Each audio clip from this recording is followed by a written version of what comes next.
Je suis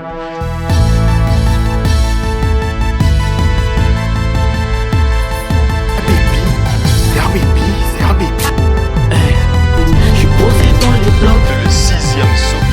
C'est une initiative.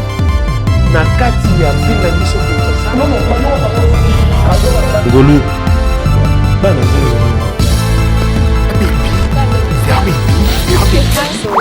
Rema Club TV, la chaîne du peuple. Abonnez-vous massivement.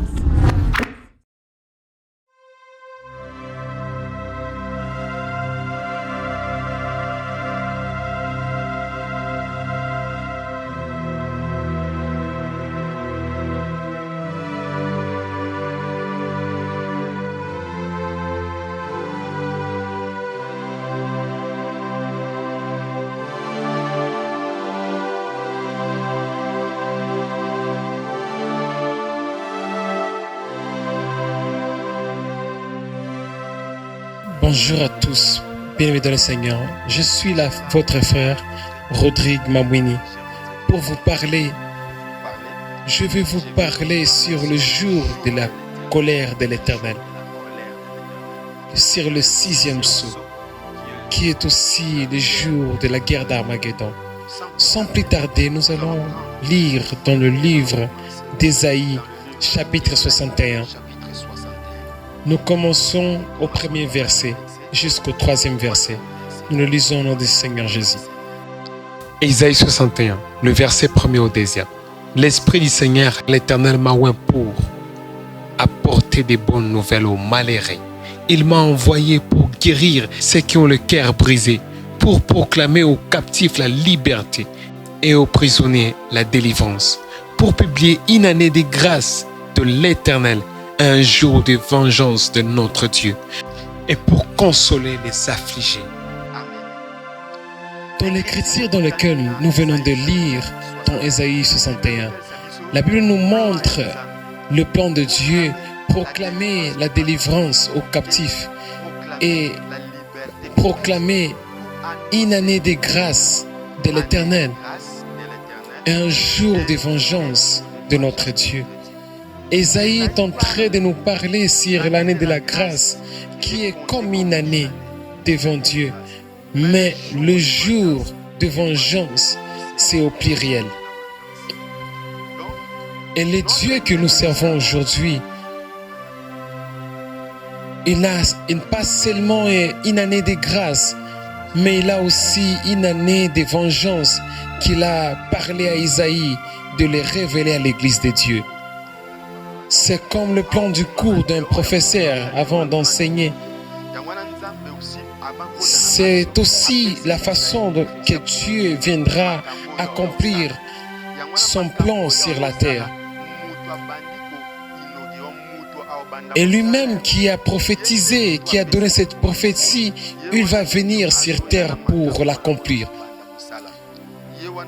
C'est dans la personne de Jésus-Christ qu'il va se révéler. Et c'est lui-même qui avait donné la prophétie, Jésus-Christ, lui-même le Dieu sauveur, le Dieu véritable qui a donné la vie éternelle. Et pour le comprendre, nous devons le lire dans Luc chapitre 4. Et après, nous allons l'expliquer. Luc chapitre 4, verset 18. Luc chapitre 4, le verset 18 au verset 20. Il est écrit: L'Esprit du Seigneur est sur moi, parce qu'il m'a oint pour annoncer une bonne nouvelle aux pauvres. Il m'a envoyé pour guérir ceux qui ont le cœur brisé, pour proclamer aux captifs la délivrance et aux aveugles le renouvellement de la vie, pour renvoyer libres les opprimés, pour publier une année de grâce du Seigneur. Ensuite, il roula les livres, les remit aux serviteurs et assis. Tous ceux qui se trouvaient dans la synagogue avaient les regards fixés sur lui. Et lorsque Jésus fait la lecture, nous voyons, il n'a fait que parler de l'année de la grâce. Il a monté son plan, son projet, mais il a caché les jours de vengeance. Pourquoi Jésus a-t-il caché les jours de vengeance? C'est que je vais vous montrer que lorsque Jésus était venu sur la terre, c'était pour nous parler et nous enseigner et accomplir la loi de la grâce, le temps de la grâce. La Bible nous dit que la loi est venue avec Moïse et la grâce avec Jésus. Jésus nous a cachés par sa venue le jour de la vengeance, mais il nous a montré le temps de la grâce. Il est venu. On a terminé ça par un jour de la vengeance. Et lorsque Jésus lisait, il n'a pas parlé du jour de vengeance, mais il a parlé d'abord de la grâce. Et dans le livre d'Ésaïe 63, Ésaïe 63, les versets premiers, il est écrit: Qui est celui-ci qui vient d'Édom, de Botra, en vêtements rouges, en habit éclatant, et se redressant avec fierté dans la plénitude de sa force? C'est moi qui ai promis les salis, qui ai le pouvoir de délivrer. Pourquoi tes habits sont-ils rouges et tes vêtements comme des vêtements de celui qui foule dans la cuve? J'ai été seul à fouler au pressoir, et nul homme d'entre le peuple n'était avec moi. Je les ai foulés dans ma colère, je les ai écrasés dans ma fureur. Leur sang a jailli sur mes vêtements, et j'ai souillé tous mes habits. Car un jour de vengeance était dans mon cœur, et l'année de me racheter est venue. Amen. ici, Ésaïe a vu très loin, a vu de loin le jour de la vengeance. Et pourquoi ici Jésus n'a pas dit du jour de la vengeance? Et il est écrit que nous voyons quelqu'un venir d'Édom. Il portait un vêtement rempli de sang. On lui pose la question: pourquoi tes vêtements sont-ils rouges, rouges de sang? Il dit: oui, c'est moi qui ai promis les salis. C'est moi qui ai le pouvoir de donner les salis. Et alors le jour de la colère était caché dans le cœur de Dieu. Il a foulé les habitants de la terre. Il a dit: je les ai écrasés dans ma fureur, car le jour de vengeance était caché dans mon cœur. C'est alors que nous comprenons que le Seigneur Jésus, dans Luc chapitre 4, il avait proclamé seulement une année de grâce. Alors, dans Ésaïe 63, il nous révèle qu'il a caché un jour de vengeance. C'est qu'après le temps de la grâce, il va venir un moment où l'agneau de Dieu va se révéler comme celui qui va juger la terre, qui va manifester la colère de Dieu. Il le manifestera après le jour de la vengeance. Et ça se passera après l'enlèvement de l'Église. L'Église ne va pas vivre la colère de Dieu. Parce qu'à l'Église, Jésus a annoncé le temps de la grâce. Mais après l'enlèvement, il va manifester ce temps de la vengeance. Il va manifester la colère qui était cachée dans son cœur. Et nous verrons alors comment il est écrit dans Apocalypse 19. Nous le voyons monter sur un cheval avec des habits rouges. Il vient pour combattre. Il combat avec fidélité et justice. Et sur son vêtement, il est écrit « Roi des rois, Seigneur des seigneurs ». Il est écrit qu'il combattra les habitants de la terre, l'armée de ce monde. Et il détruira tous ceux qui ont méprisé l'œuvre de la croix, qui n'ont pas crié au Seigneur Jésus pendant le temps de la grâce. Ils subiront la colère de Dieu.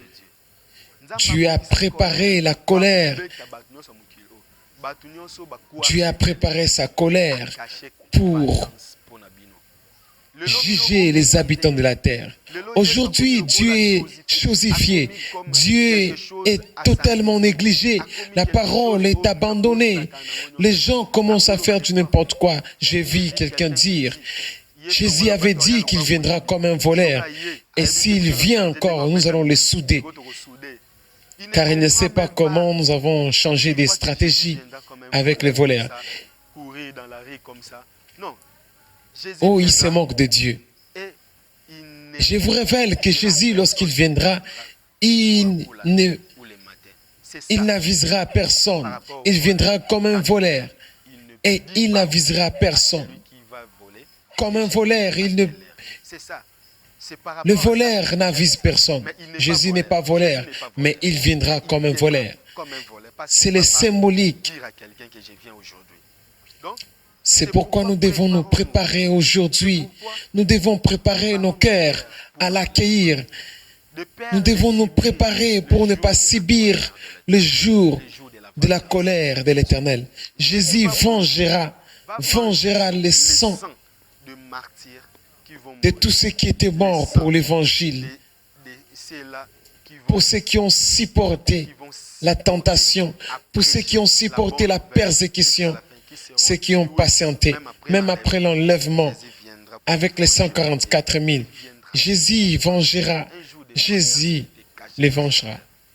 Ne vois pas comme Bobomi Mwana Ne Nane, croyez Bobomi pas que Mwana Nane Koulouza Fani Jésus, il a un jour comme de il a été vengeance, abandonné à la de croix, la colère. Il va manier. cela passera en vain. Non, Dieu vengera. Malheur à ceux qui n'ont pas cru au Seigneur Jésus, car ils vont payer la souffrance de la croix de Jésus-Christ. Leur négligence va leur amener jusqu'à la colère de Dieu. La terre tout entière subira la colère de Dieu. Nous voyons Jésus Jésus, disant, quand il dit ça, il annonce d'abord l'année de la grâce. il annonce d'abord l'année de la grâce. L'année de la grâce, c'est le temps où nous prêchons avec liberté, en commençant le temps de la croix, du temps de la Pentecôte, du jour où le Saint-Esprit est descendu sur la terre. C'est en ce temps-là que la grâce a commencé. Et depuis ce temps-là, nous sommes comme si dans une seule année. Mais jusqu'au jour de l'enlèvement, ça sera toujours comme une année, une saison devant de Dieu. Mais ce qui me trouble, c'est ce que Jésus fera après le temps de la grâce. Dans Apocalypse chapitre 6, nous le verrons. Nous allons voir ça. Apocalypse chapitre 6, le verset 9.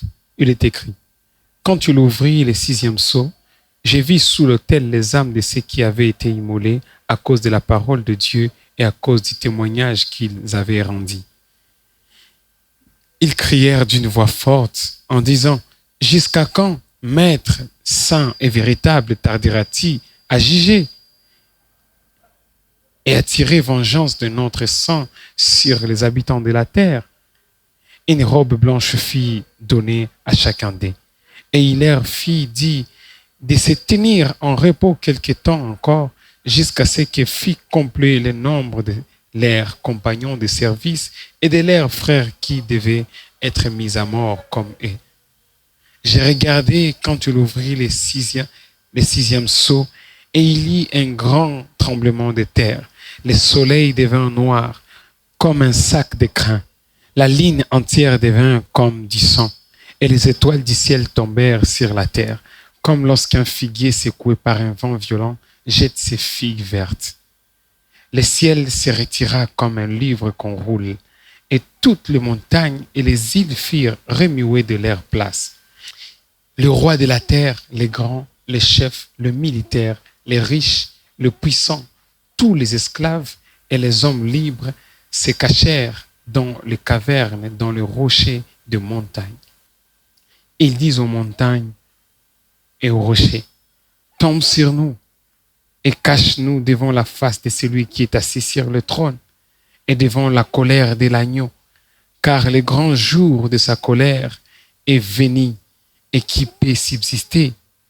Le jour de la colère de l'Éternel est venu, et personne ne peut subsister. Le 6e sceau, Dieu a un plan. Dieu a un plan. Il va Dieu ouvrira le 6e sceau. Le 6e sceau, C'est en ce moment-là que Dieu frappera la terre. Il détruira ceux qui n'ont pas cru en son Fils Jésus. Je voulais conclure. Nous sommes dans le livre. Nous parlons un peu de l'ombre de ce qui s'est passé en Égypte. Nous voyons en Égypte, la Bible nous dit, lorsque l'agneau est mort, le peuple d'Israël se servait du sang de l'agneau pour se protéger contre l'ange de la mort qui va frapper l'Égypte. Les Égyptiens étaient touchés, mais pas les Israélites, à cause du sang de l'agneau qui était comme signe de protection. Ils ont mis sur le linteau. C'est ainsi alors pour nous, par la mort de Jésus-Christ, nous avons eu le pouvoir, la grâce d'être protégés contre l'ennemi, le diable. Et cela aussi nous donne la force d'être enlevés au temps de l'enlèvement. Et si nous serons enlevés un jour, c'est à cause de la mort de Jésus-Christ. C'est à cause du sang. Et comme il était mort à la croix, c'était le temps de la grâce. Sa mort nous a annoncé une année de grâce par laquelle nous sommes sauvés. Et comme c'était fait en Égypte, après avoir sauvé le peuple d'Israël, le Seigneur détruit Pharaon en ce temps-là. Parce que Pharaon voulait détruire le peuple de Dieu. Alors Dieu les a détruits par la mer Rouge. En le tuant par la mer Rouge, c'est ça le signe aussi de la colère de Dieu dans l'Armageddon. Dieu nous sauvera et nous a sauvés par la croix. Et il détruira Pharaon, le diable, par l'Armageddon. Il détruira le diable et son armée par l'Armageddon. Et il faut que le Seigneur Jésus-Christ vienne régner sur la terre. Il régnera pendant 1000 ans. Et avant cela, il doit d'abord détruire, anéantir le diable. Et c'est même la vision de Daniel qui s'accomplira, où Jésus-Christ viendra régner et il deviendra plus puissant sur la terre. Il combattra avec justice. C'est ainsi que je voulais dire, la guerre ne se limite pas par la mort de l'agneau, mais la guerre se limite à la mer Rouge. La guerre ne se limite pas à la croix, mais va continuer jusqu'au temps de l'Armageddon, jusqu'au temps où Jésus-Christ va être nommé et établi, va s'établir comme le roi. C'est pourquoi je t'invite, bien-aimé, même si tu as fait du péché, aujourd'hui Jésus a le pouvoir de te guérir. Il est en train d'annoncer une année de grâce. Il est en train de guérir les cœurs brisés. Il est en train de consoler les affligés. Mais après ces moments, bien-aimés, il va juger les habitants de la terre. Alors, si Jésus a été frappé à la croix et Dieu a supporté la mort de son fils, c'est son propre fils. Alors pour toi qui as refusé la grâce, qui as foulé aux pieds la grâce, que se passera pour toi? Combien sera grand la colère de Dieu sur toi? Tu as permis la mort de son fils pour ton salut, mais toi tu l'as refusé. Alors toi, à cause de tes propres chemins de péché, Dieu te frappera. Dieu n'a pas eu pitié de son fils pour ton salut, mais tu l'as refusé. Dieu n'a pas eu pitié de son fils. Alors pour toi, Dieu se vengera de cette douleur de Christ à la croix. Il n'entendra même pas tes cris parce que toi aussi, tu n'as pas écouté le message. C'est pourquoi je nous demande, abonnez-vous massivement sur cette chaîne Rema Club TV. Abonnez-vous massivement, cela va nous permettre que nous puissions vous parler de la part de Dieu. Nous allons continuer pour que vous puissiez être à la page. Et la suite, nous parlerons à l'étape suivante. Il y a encore beaucoup de thèmes que nous allons partager sur cette chaîne Rema Club TV. Ce sera une très grande bénédiction pour vous. C'était moi, votre serviteur, votre berger, Rodrigue Mamini, qui était là pour vous parler par rapport à la vengeance de l'Éternel, la guerre d'Armageddon, le 6e saut, les jours de la colère de l'Éternel, où le ciel et la terre changera. Et le Dieu qui est la face de berger aujourd'hui, de l'agneau,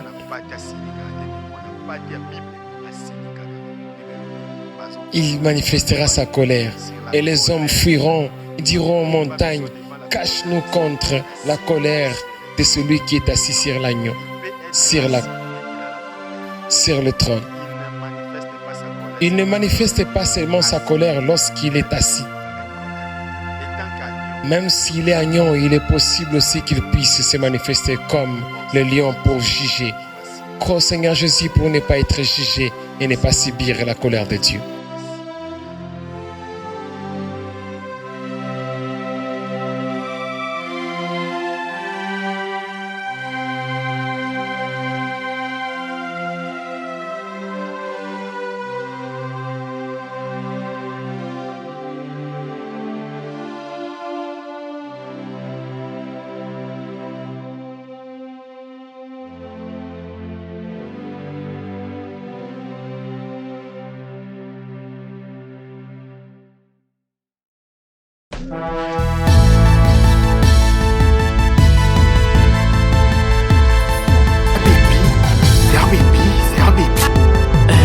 Je suis posé dans les blocs. Le 6e saut.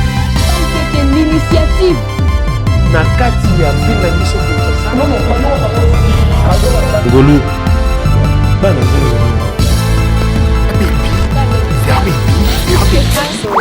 Rema Club TV, la chaîne du peuple. Abonnez-vous massivement.